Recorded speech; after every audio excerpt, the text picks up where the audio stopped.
पिताजी, आपको बहुत देर हो गई काम करते करते। आप ना थोड़ी देर आराम कर लीजिए, काम मैं कर लेता हूँ। नहीं बेटा, तू अपनी पढ़ाई कर, काम तो मैं कर लूंगा। अरे नहीं पिताजी, थोड़ी देर आराम कर लीजिए आप। चल तो ठीक है।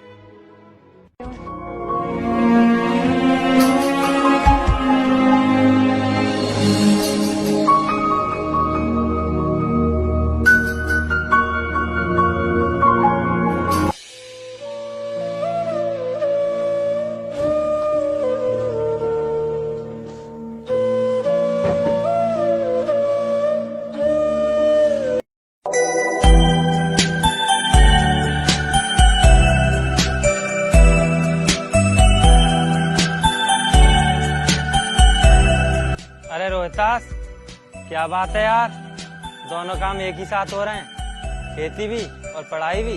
करना तो पड़ेगा यार, वैसे भी पिताजी घर पर अकेले हैं और उनकी तबीयत भी कुछ ठीक नहीं रहती है। हाँ यार, अब चलते हैं, वैसे भी हम पार्टी के लिए बहुत लेट हो चुके हैं। चलो चलते हैं।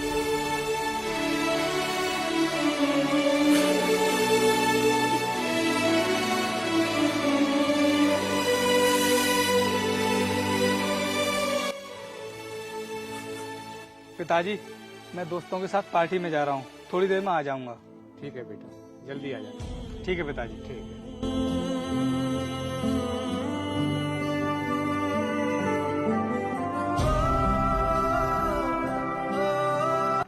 क्या यार, ये भी हमारे साथ इस गाड़ी में जाएगा?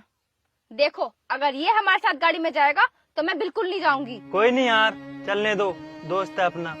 देखो, अगर ये आदमी हमारे साथ जाएगा ना तो मैं बिल्कुल नहीं जाऊंगी। इसके कपड़े देख रहे हो कितने गंदे हैं, खेत में से काम करके ऐसे ही आ रहा है। सुनो मैडम, मैं एक किसान का बेटा हूँ और किसान का तो काम ही होता है मिट्टी में रहकर अनाज पैदा करना। तो फिर आपको मेरे कपड़ों से घिन आ रही है? बड़े लोगों के साथ कैसे बैठा जाता है, इतनी भी तमीज नहीं होगी तुझे। मैं बैठूंगी तेरे पास। मैडम, आपको मेरे इन कपड़ों से दिक्कत ही क्या है? क्योंकि तू यही कपड़े पहनकर खेत में काम कर रहा था और तू हमारे साथ पार्टी में गया ना तो तुझसे ज्यादा हमारी बेइज्जती होगी। मैडम, मैं तो अपना काम कर रहा था और अपना काम करने में बेइज्जती कैसी? यार तुम दोनों समझाओ इसको, मैं खेतों में काम करने वाले लोगों से सख्त नफरत करती हूँ।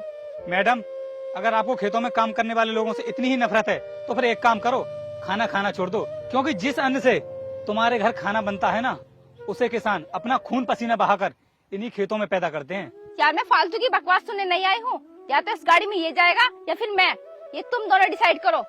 सॉरी यार रोहितास, तू घर जाकर अपने कपड़े चेंज कर लेना और घर पर मेरी बाइक खड़ी है, उसे लेकर आ जाना।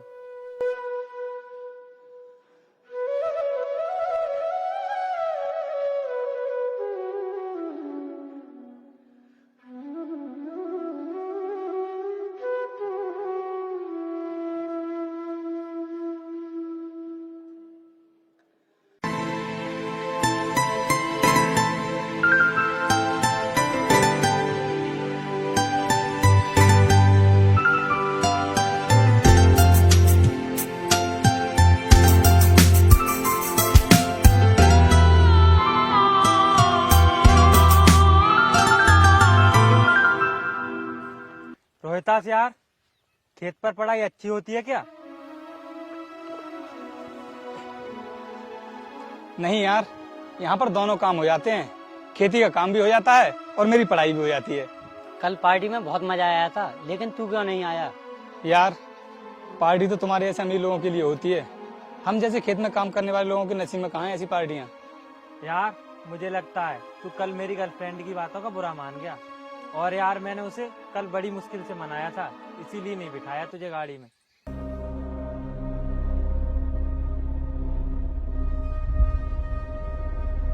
चल कोई बात नहीं यार, तू अपना और अपनी गर्लफ्रेंड का ध्यान रख। मेरा क्या है, मेरी जिंदगी तो जैसे भी कट रही है कट जाएगी। अरे यार, तुम इसके साथ खड़े हो, छोड़ो इसे, चलो कहीं घूमने चलते हैं, एंजॉय करते हैं। सॉरी यार रोहितास, हमें जाना पड़ेगा, हम लोग चलते हैं। कोई बात नहीं यार, तुम अपनी गर्लफ्रेंड के साथ में जाकर एंजॉय करो, मुझे काम भी है कुछ। अबे वो अंधाता, तुझे भी चलना है ना तो जाके कपड़े चेंज कर ले। इस समय मैं अपने काम और अपनी पढ़ाई पर फोकस कर रहा हूँ और तुम्हारी ऐसी लड़कियों से ना बात करने में मुझे कोई इंटरेस्ट नहीं है। निकलो यहाँ से। देख भाई रोहितास, तू अपनी औकात में रहकर बात कर। वो मेरी गर्लफ्रेंड है और तूने इससे बोला कैसे कि निकल यहाँ से? अरे यार, तू तो मेरी बात का बुरा मान गया। मैंने उस तरह से नहीं कहा। और वैसे भी तुम लोगों की औकात ही क्या है हमारे सामने? दिन रात तो तुम लगे रहते हो इस मिट्टी में कीड़े मकोड़ों की तरह। अरे बेटी, ये तुम क्या कह रही हो? हम भी तो एक इंसान हैं, हम कीड़े मकोड़े थोड़ी हैं। सुनो अंकल, तुम चुपचाप जाकर अपना काम कर लो, तुमसे बात नहीं हो रही है। देख भाई, दोस्त है, दोस्त की हद में रहकर बात कर।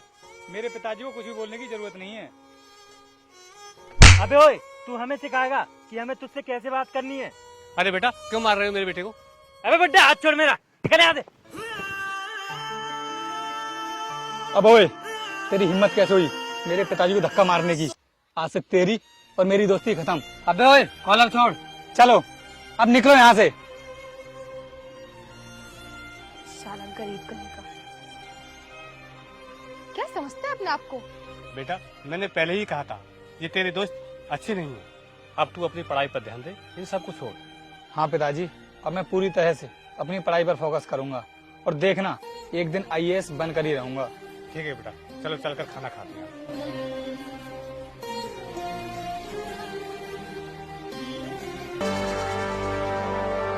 सर, एक बहुत ही सनसनीखेज खबर है जिसने पूरे जिले में हड़कंप मचा रखा है। क्या हुआ? सर, एक ही परिवार के 5 लोगों का मर्डर हुआ है। ये क्या कह रहे हो तुम? मतलब कि उस परिवार में से कोई भी जिंदा नहीं बचा है? बची है सर एक लड़की। एक ही परिवार के 5 लोगों की मौत हुई है, फिर लड़की कैसे जिंदा बच गई? सर, ये तो इन्वेस्टिगेशन के बाद ही पता चलेगा। ठीक है, हम लोग मौका वारदात पर चलकर देखते हैं। चलो।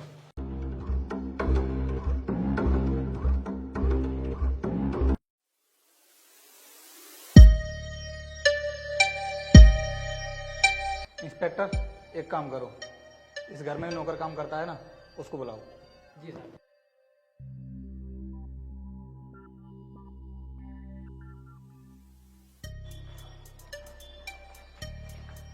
जी साहब। अच्छा तुम ये बताओ, यहाँ पर कब से काम करते हो? साहब 4 साल से काम करता हूँ मैं इस घर में। अच्छा ये बताओ, तुम्हें ये जानकारी कब मिली कि इस घर के 5 सदस्यों का मर्डर हो चुका है? साहब, जब मैं सुबह काम पर आया तो घर का दरवाजा अंदर से लॉक था और अंदर से रोने की आवाज़ आ रही थी। और साहब, जब मैंने दरवाजा खुलवाया तो अंदर मैम साहब रो रही थी। सुनो, अब हमें तुम्हारी मैम साहब से मिलना है, मिलवाओ उनसे। सर चलिए, मैम साहब ऊपर छत पर है।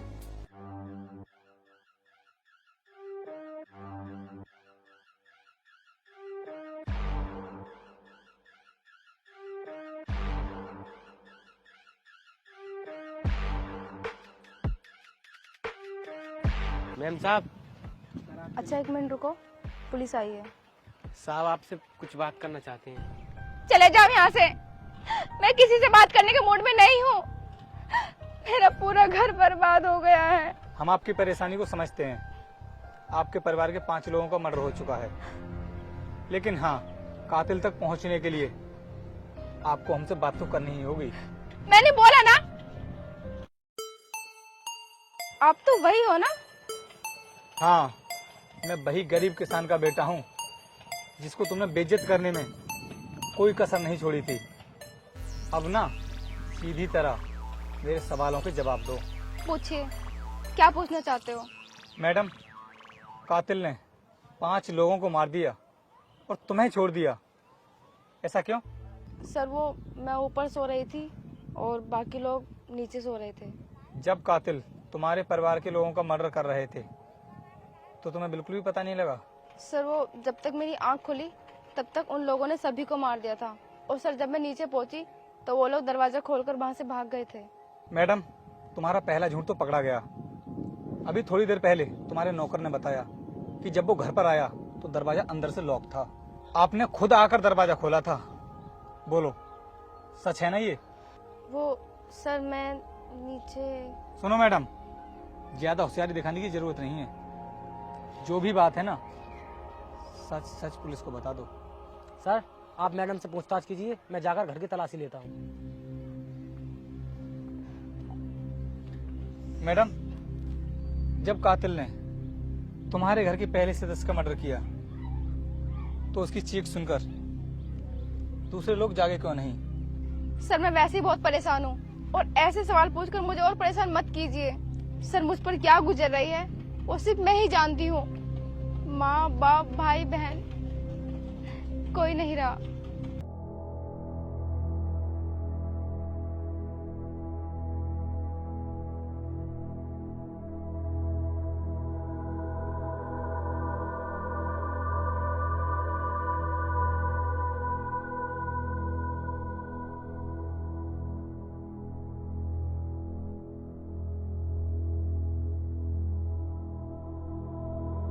नीचे मुझे ये चाकू मिला है जिस पर खून के निशान लगे हुए हैं।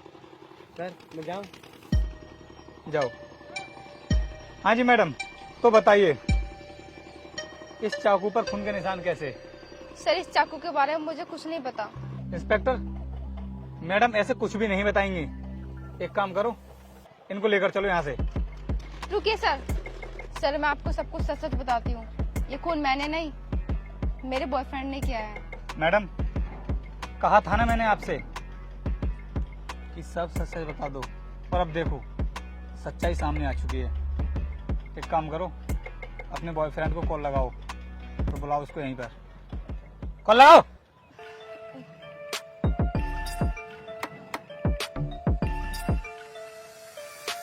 हेलो। अरे यार पुलिस। अरे सोना, कुछ पता चला मर्डर का कि खून किसने किया है? अरे रोहिता, तू यहाँ क्या कर रहा है? ओए, तमीज में रहकर बात कर। तुझे पता भी है ये इस जिले के नए IAS ऑफिसर हैं। हमें सब पता चल चुका है कि खून किसने किए हैं। अब अपने मुंह से बताएगा या फिर लेकर चलें जेल? अरे सर, ये आप क्या कह रहे हो? मैं खूनी नहीं हूँ। अबे तो भाग कहाँ रहा है? इधर आ पहले। रोहितास यार, तू तो मेरे बचपन का दोस्त है, तू ही बचा ले मुझे इन पुलिस वालों से। इस घमंडी लड़की के कहने पर तूने मुझे थप्पड़ मारा, मेरे बाप को भी बेइज्जत किया। दोस्ती तो उसी दिन खत्म हो गई थी हमारी। और अगर आज भी तू मेरा दोस्त होता फिर भी मैं तुझे नहीं बचाता, क्योंकि तूने 5 मासूम लोगों की हत्या की है। खूनी है तू। सर, खून मैंने नहीं किया, खून तो मैंने इसके कहने पर किया था। बचोगे नहीं तुम दोनों, तुम्हें तो फांसी होगी, फांसी। इंस्पेक्टर, लेकर चलो इन्हें। चलो अबे, अब जेल में चलकर जेल की रोटियां तोड़ना।